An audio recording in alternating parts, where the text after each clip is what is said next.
பிரச்சனைகள் எல்லாத்தையும் கடந்து நல்லது கெட்டதெல்லாம் பார்த்து ஒரு குடும்ப வாழ்க்கையெல்லாம் நடத்தி முடிச்சு இன்னைக்கு மனைவி இல்லை. ஆனால் எவ்வளவோ விஷயங்கள் செஞ்சுருப்போம், பண்ணியிருப்போம். இன்றைக்கும் கூட மனசில் சில கவலைகளும் சில வருத்தங்களும் தேங்கியிருக்கும்.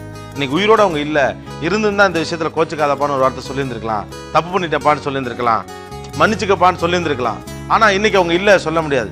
இந்த ஒரு விஷயத்துக்காக என் பொண்டாட்டிட்ட மன்னிப்பு கேட்கணும்னு இப்போ நான் ஆசைப்பட்றேன் அப்படின்னு நீங்கள் நினைக்கக்கூடிய விஷயத்த சார், அவங்க உடம்பு முடியாமல் இருந்த 18 நாட்களில் அவங்களுக்கு மோஷன் உள்பட நான் தான் அள்ள வேண்டிய சூழல் இருந்துச்சு. ஏன்னா யாருமே வரல, நாங்கள் லவ் மேரேஜ் சார், அதனால் எங்களுக்கு சப்போர்ட்லாம் கிடையாது. நானும் என் பிள்ளைங்களும் தான் நின்னோம். அந்த மாதிரி செய்யும்பொழுது ஒரு நாள் என்கிட்ட அவர் ரியாக்ட் பண்ணான். அப்போ நான் திரும்பி திட்டும் பொழுது செத்து தோல் அப்படின்னு சொல்லிட்டு திட்டான். அதுக்காக நான் இந்த மேடையில் நான் சாரி கேட்டுக்கிறேன்.